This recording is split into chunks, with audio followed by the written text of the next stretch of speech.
자, 오늘 오후에 다 같이 읽으실 성경 말씀은 에스겔 11장입니다.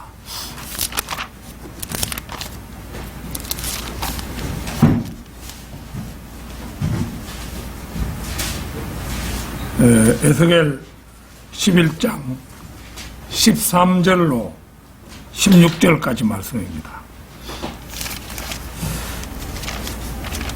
다 찾으신 줄 알고 받들어 읽겠습니다. 내가 예언할 때 버나야의 아들 폴라티아가 죽으니라. 그리하여 내가 엎드려 큰 소리로 부르짖어 말씀드리기를, 아, 주 하나님이여, 주께서는 이스라엘의 남은 자를 완전히 끝내시려 하나이까 하였더니, 주의 말씀이 다시 내게 임하여 말씀하시기를, 인자야, 네 형제들, 즉 네 형제들과 네 친척들과 이스라엘의 온 집 전체는 예루살렘의 거민들이 말하기를, 너희는 주로부터 멀리 떠나라. 이 땅은 우리에게 소유로 주신 것이라 했던 자들이라. 그러므로 말하기를, 주 하나님이 이같이 말하노라. 비록 내가 그들을 멀리 이방인들 가운데로 버렸고, 또 비록 내가 그들을 나라들 가운데로 흩었을지라도 나는 여전히 그들이 갈 나라에서 그들에게 작은 성소같이 되리라. 자, 이 시간에는 역경 속에서도 작은 성소가 되시는 하나님, 역경 속에서도 작은 성소가 되시는 하나님, 이런 제목으로 말씀을 드리겠습니다. 하나님께서는 그 앞에 4절에서 에스겔에게 예언하라 이렇게 명하셨고, 그가 예언할 말씀을 주셨습니다. 에스겔은 하나님께서 일러주시는 대로 예언을 했습니다. 그때 백성의 고관들 가운데서도 어떤 격인 버니야의 아들 폴라티아가 죽고 맙니다. 폴라티아라는 이 이름은 하나님께서 구원하신다 또는 남은 자들이라 이런 뜻을 가지고 있는데요, 구원하시기는커녕 선지자 에스겔의 예언을 듣기만 했는데도 그대로 죽어버린 것입니다. 이를 보자 에스겔은 하나님의 명령대로 예언을 해놓고도 깜짝 놀랍니다. 그래서, 아, 주 하나님이여, 주께서는 이스라엘의 남은 자를 완전히 끝내시려 하시나이까 하고 하나님께 간청하듯 물어봅니다.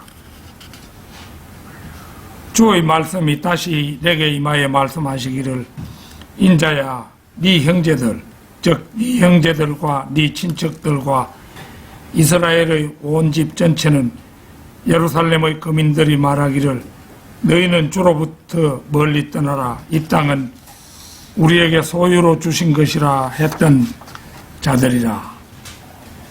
여기를 보면 이 땅은 우리에게 소유로 주신 것이라는 말씀이 나오는데,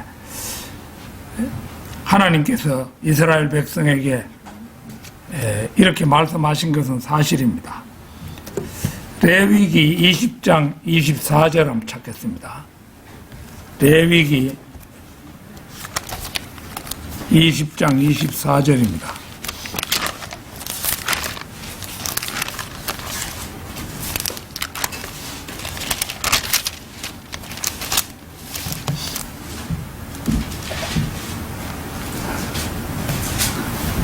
그러나 나는 너희에게 말하였노니 너희가 그들의 땅을 이어받을 것이요 내가 그것을 너희에게 주어 소유하게 하리니 곧 젖과 꿀이 흐르는 땅이라. 나는 너희를 다른 민족에게서 분리시킨 주 너희 하나님이니라. 보는 것처럼 이 땅은 우리에게 소유로 주신 것이라고 주장한 것은 결코 틀린 말이 아닙니다. 그러나 이들은 성경을 왜곡하고 변개하는 모든 배교자들이나 마찬가지로 성경 구절을 인용할 때 앞뒤 구절을 싹둑 잘라내고 말았습니다.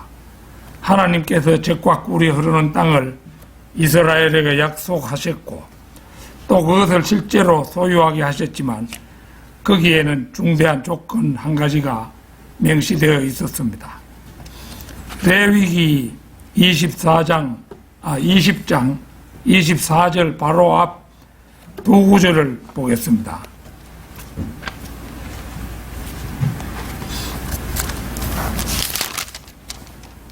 레위기 20장 우리가 읽었던 그 부분 22절 23절입니다. 그러므로 너희는 나의 모든 규례들과 나의 모든 명령들을 지키고 행하라. 그래야 내가 너희를 인도하여 거하게 하는 그 땅이 너희를 토해내지 아니하리라. 그러나 내가 너희 앞에서 쫓아내는 민족의 풍습대로 행하지 말라. 이는 그들이 이 모든 일들을 행하였으므로 내가 그들을 혐오하였음이라. 그러나 이스라엘은 명백하게 이러한 조건을 짓밟아 버렸습니다. 그들은 하나님의 규례들과 명령들을 지키지도 않았고 행하지도 않았으며 하나님께서 쫓아내신 이방 민족들의 풍습대로 행하고 말았습니다. 그들은 주로부터 멀리 떠나라고 온 백성을 부축했습니다. 그 결과 그 땅이 너희를 토해내지 아니하리라는 약속과는 정반대로 하나님께서는 그 땅이 그들을 토해내도록 하실 수밖에 없게 되고 말았습니다. 그들에게 베푸시는 하나님의 은총은 조건 부의 약속이었던 것입니다. 비록 내가 그들을 멀리 이방인 가운데로 버렸고 또 비록 내가 그들을 나라들 가운데로 흩었을지라도 나는 여전히 그들이 갈 나라에서 그들에게 작은 성소같이 되리라. 여기서 우리는 이스라엘 민족에 대한 하나님의 단호한 의지를 엿볼 수 있고 나아가 이스라엘이 아무리 곁길로 나가더라도 하나님의 손에서 벗어날 수 없음을 봅니다. 자, 역경 속에서도 작은 성소가 되시는 하나님. 첫째는 다니엘과 사드락과 메삭과 아벳느고의 경우입니다. 다니엘 1장 3절 4절을 찾겠습니다. 다니엘 1장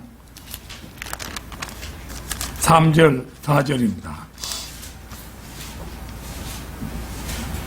왕이 그의 내시 장관 아스페나스에게 이스라엘 자손과 왕의 시들과 고관들 중에서 몇 사람을 데려오라고 일렀더니 곧 흠없고 잘생겼으며 모든 지혜에 능숙하고 지식에 뛰어나며 과학을 이해하며 그들 안에 왕궁에서 설 수 있는 능력을 갖춘 그러한 소년들로서 그들에게 칼데아인들의 학문과 언어를 가르치기 위함이더라.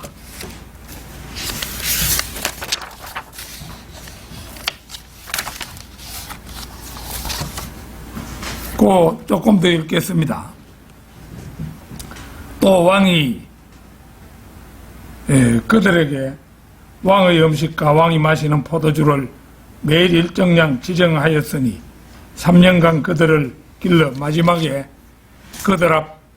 그들로 왕 앞에 서게 함이었더라. 그때 이러한 자들 가운데 유다 자손 다니엘과 하나야와 미사엘과 아사랴가 있었더라. 내시 장관이 그들에게 이름을 주었으니 그가 다니엘에게는 벨트사살이라는 이름을, 하나야에게는 사드락이라는 이름을, 미사엘에게는 메삭이라는 이름을, 그리고 아샤라에게는 아벳느고라는 이름을 주었더라. 3절에서 보면은 왕의 시들이라고 한 것으로 보아서 6절에 나오는 다니엘과 하나야와 미사엘과 아사랴는 유다의 히스키야 왕 이후 어느 왕들의 손자들이었거나 정손자들쯤 되는 고귀한 신분을 가진 귀족 청년들이었던 게 분명해 보입니다. 왕손에 속하는 이들 청년들이 포로로 사로잡혀 가게 되리라는 사실은 벌써 여러 해 전에 이사야 선지자에 의하여 예언이 된 바 있습니다. 이사야 39장 7절 찾겠습니다. 이사야 39장 7절. 또 네게서 나올 즉 네가 낳을 네 아들 중 몇을 그들이 잡아가서 바벨론 왕궁의 내시들이 되게 하리라 하더라. 결국 이 예언대로 결국 다니엘과 세 친구 그들이 그 내시들이 되는 거죠. 그 후 다니엘은 느부갓네살 왕이 꾼 꿈을 해석하고 바빌론의 최고 지리자가 됩니다. 다니엘 6장 10절 한번 찾겠습니다. 다니엘 6장 10절.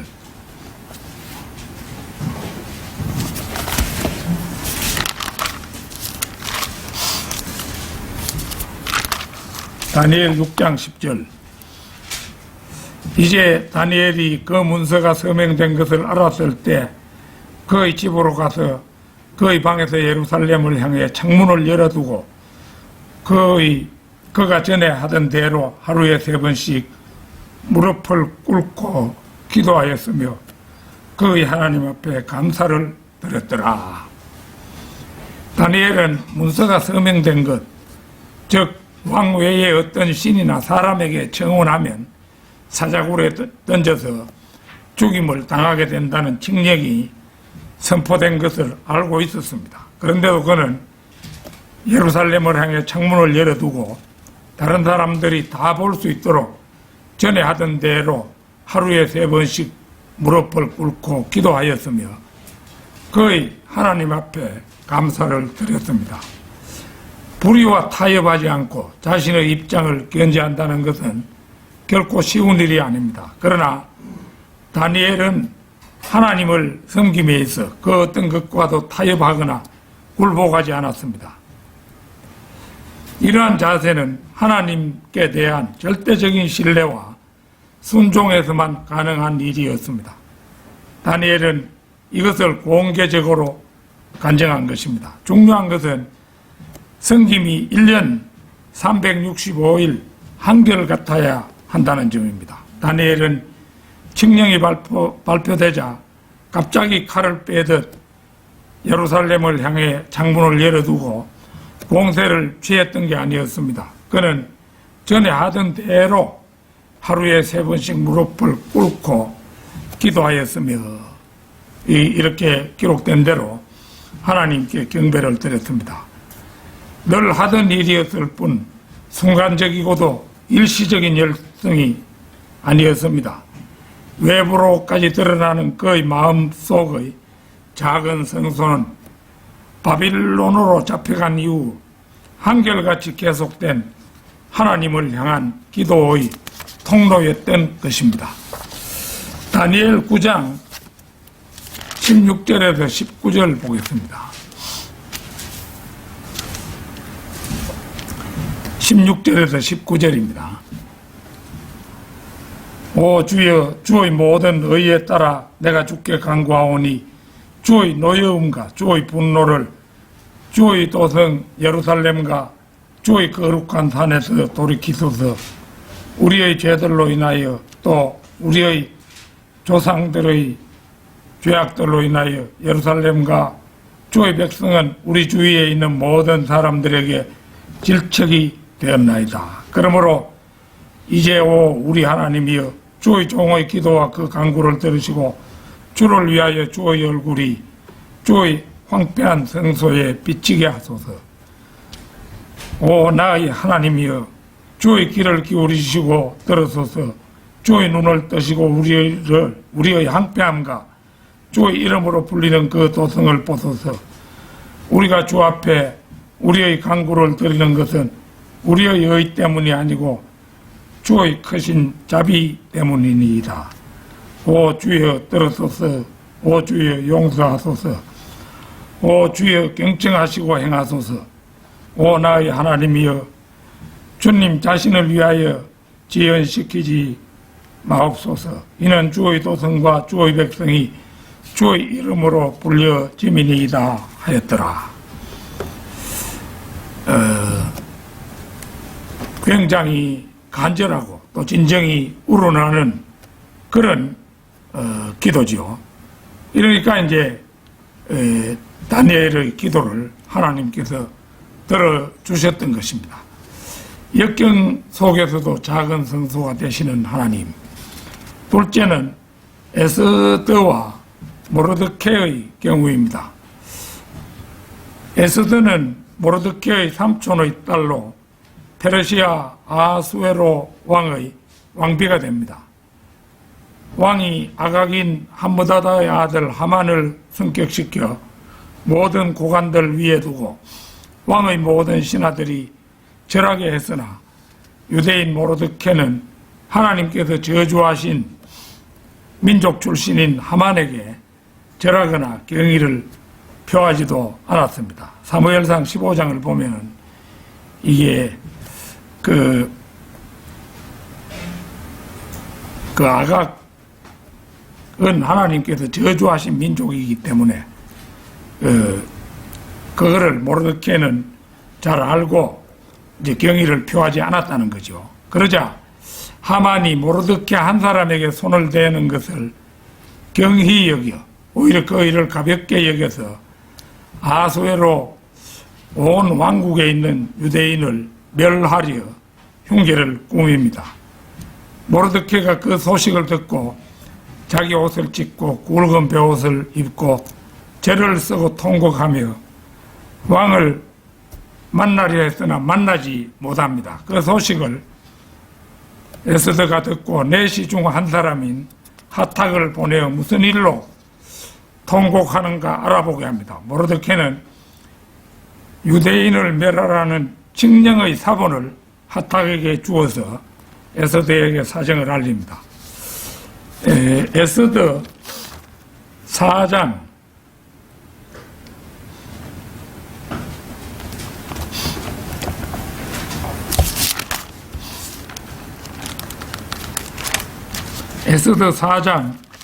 10절에서 16절 보겠습니다.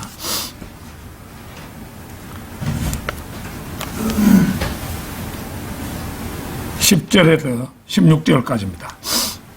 에스더가 다시 하탁에게 일러 모르드케에게 전할 명을 내렸으니 남녀를 불문하고 누구든지 부름을 받지 아니한 자가 안뜰로 왕에게 나아가면 그를 사형에 처하는 한 법이 있음을 왕의 모든 신하들과 왕의 지방들의 백성이 아나니 왕이 검휴를 내미는 경우에만 그가 살리라.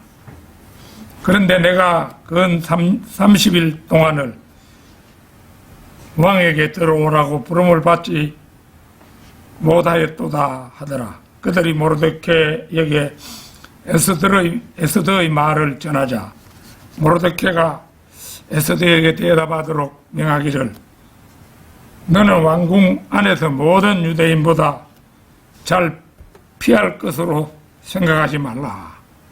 만일 이때에 너까지도 잠잠하면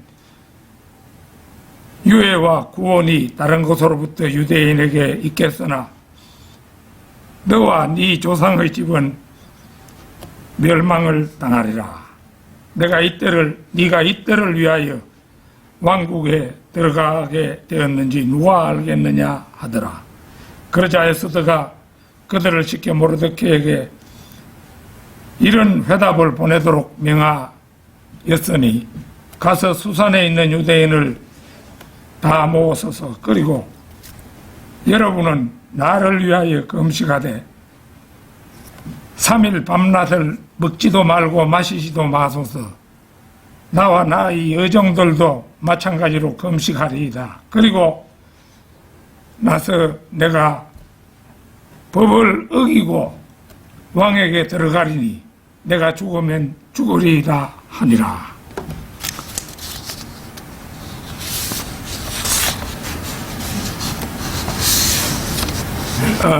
여기서 가서 수산에 있는 유대인을 다 모으소서. 그리고 여러분은 나를 위하여 금식하되 3일 밤낮을 먹지도 말고 마시지도 마소서. 나와 나의 여종들도 마찬가지로 금식하리이다 라고 한 것은 수산에 살고 있는 모든 유대인과 모르드케, 왕비인 에스더와 여종들이 모두 3일간 금식하며 마음속에 하나님을 향한 작은 성소를 마련했음을 의미합니다. 그리고 그런 연후에 죽음을 무릅쓰고 아수에로 왕 앞에 나아가 역사를 바꾸는 일을 결행하게 됩니다. 에스더의 결단은 우리가 잘 아는 대로 놀라운 반전을 가져옵니다. 에스더서 7장 3절 4절 보겠습니다. 왕후 에스더가 대답하여 말하기를 오 왕이여 만일 내가 왕의 목전에서 은총을 입었다면 또 왕께서 기뻐하신다면 나의 청대로 내 생명을 내게 주시고 나의 소원대로 내 백성을 내게 주소서. 이는 나와 내 백성이 팔려서 멸망당하고 죽임을 당하고 진멸당하게 되었음이니이다. 그러나 만일 우리가 남자 노예와 여자 노예로 팔렸더라면 비록 원수가 왕의 손해를 보상하지 못하였다 할지라도 내가 잠잠하였겠나이다 하더라. 여기에 이르러 화를 당하게 된 유대인들의 사정이 비로소 이제 아수에로 왕에게 알려집니다. 이어서 5절 6절 보겠습니다. 아수에로 왕이 왕후 에스더에게 대답하여 말하기를 감히 그런 일 행하기를 마음에 품은 자가 누구며 그 자가 어디 있느냐 하니 에스더가 말하기를 그 대적과 원수는 이 악한 하만이니이다 하니 하만이 왕후 앞에서 무서워하더라. 보는 것처럼 음모의 원흉이 100일 하에 드러나고 맙니다. 곧 이 9절 10절 보겠습니다. 내시 중 하나인 할보나가 왕 앞에 말하기를 높이 50규빗 교수대가 하만의 집에 서 있는 것을 또한 보소서. 하만이 왕을 위하여 좋은 조언을 한 모르드케를 매달려고 만든 것이니이다 하니 왕이 말하기를 하만을 그 위에 매달라 하더라. 그리하여 사람들이 하만을 모르드케를 위하여 준비한 교수대에 하만을 매달았더라. 그제서야 왕의 분노가 그치니라. 실로 극적인 반전이죠. 에스더서의 그 에필로그 한 토막을 보겠습니다. 에스더서 10장입니다. 10장.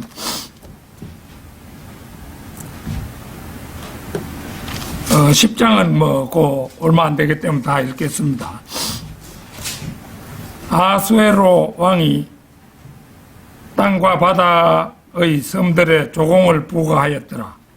그의 권세와 능력의 모든 행적과 왕이 모르드케를 성격시켜 그의 위대함을 알림이 메디아와 페르시아의 왕들의 역대서에 기록되어 있지 아니하냐.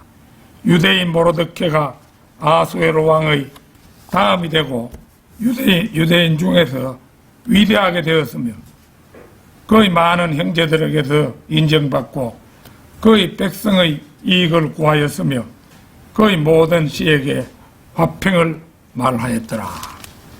실로 에스더와 모르드케의 작은 성소가 가져온 놀라운 해피엔딩이 아닐 수가 없습니다. 역경 속에서도 작은 성소가 되시는 하나님. 셋째는 에스라와 느헤미야의 경우입니다. 에스라 9장 느헤미야 바로 앞에 에스라지요. 9장 13절에서 15절입니다. 우리의 약한 행실과 우리의 큰 죄악으로 인하여 이 모든 일이 우리에게 임하였사오나 우리의 하나님 주께서는 우리의 죄악이 받아야 할 것보다 적게 벌 주시어 우리에게 이와 같은 구원을 주셨나이다.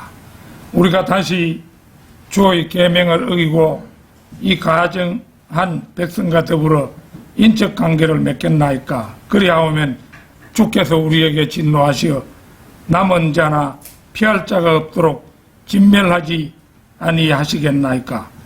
오 이스라엘의 주 하나님이여, 주께서는 의로우시나니 이는 우리가 남아 피한 것이 오늘과 같음이니이다. 보소서, 우리가 주 앞에 범죄하였사오니 우리가 이로 인하여 주 앞에 서지 못하겠나이다.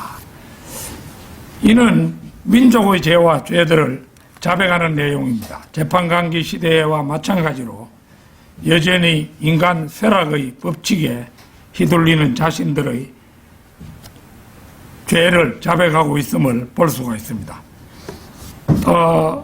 느헤미야 1장 5절에서 7절 보겠습니다.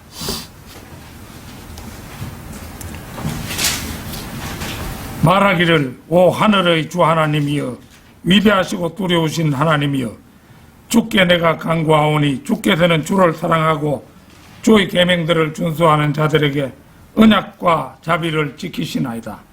이제 주의 귀를 기울이시고 주의 눈을 여시어 이제 주 앞에서 주의 종들인 이스라엘 자손을 위하여 주야로 기도하는 주의 종의 기도와 우리가 주께 대하여 범죄한 이스라엘 자손의 죄들을 자백하는 것을 들어서서 나와 내 아버지의 집이 모두 죄를 지었나이다. 우리가 주께 대하여 심히 타락하게 행하여 주께서 주의 종 모세에게 명하신 계명들과 규례들과 명령들을 지키지 아니하였나이다. 기도의 첫 번째 요소는 죄를 자백하는 것임을 잘 보여주는 말씀입니다. 본문에 참여하는 사람들 속에는 자기뿐 아니라 자신의 백성과 민족 지도자들의 죄들이 포함되어 있음을 확인할 수 있습니다. 에스라와 느헤미야의 기도를 통해 볼 때 유대인들은 비록 범죄하여 나라가 망하고 먼 이방에 사로잡혀 갔지만 개인은 물론 지도자에 이르기까지 각자의 마음속에 작은 기도의 성소를 간직하고 역경을 헤쳐갔음을 보게 됩니다. 결론적으로 유대인들은 지난 2000년 동안 세계 각지로 흩어져 유랑하는 삶을 살았지만 현재는 800만 명이 넘는 사람들이 자신들의 고토에서 살고 있습니다. 그들은 1948년 이스라엘 공화국이 성립된 이래 꾸준히 귀국하는 자신들의 민족이 늘어나서 현재 이제 800만 명이 넘는 상태가 되었죠. 2000년 동안 산산이 흩어졌던 민족이 다시 한 나라로 결집할 수 있는 원동력이 무엇인가를 여러분은 생각해 본 적이 있습니까? 시편 90편 1절 찾겠습니다. 시편 90편 1절. 주여, 주께서는 모든 세대에서 우리에게 거처가 되셨나이다. 하나님께서 늘 이스라엘 민족의 거처가 되셨다는 것은 깨어있는 유대인들의 마음속에 작은 성소가 이어져 내려왔음을 말합니다. 박해받은 독일에서도 러시아에서도 프랑스와 스페인에서도 아메리카 대륙에서도 그들 마음속의 작은 성소는 이어졌다는 것입니다. 오늘 본문 말씀 16절 비록 내가 그들을 멀리 이방인 가운데로 버렸고 또 비록 내가 그들을 나라들 가운데로 흩었을지라도 나는 여전히 그들이 갈 나라에서 그들에게 작은 성소같이 되리라. 이 말씀은 우리들 그리스도인들에게도 영적으로 적용할 수 있는 아름다운 말씀입니다. 하나님을 거처로 삼고 있다면 여하한 고난 속에서도 우리는 그리스도인으로서 순수성과 믿음을 지켜나갈 수가 있으며 늘 소망 가운데서 하나님만을 바라보며 살아갈 수 있습니다. 작은 성소란 작은 성도의 마음속에 자리 잡고 있는 거룩하신 하나님의 처소요, 성도 역시 그 안에 들어가 사는 거룩한 영적 피난처입니다. 실제적이고 가시적인 성전은 예루살렘에만 세워지며 영적인 성전, 작은 성소 역시 성도들 자신의 몸 안에만 세워집니다. 고린도전서 3장 16절 찾겠습니다. 3장 16절 너희가 하나님의 성전인 것과 하나님의 영께서 너희 안에 거하시는 것을 알지 못하느냐.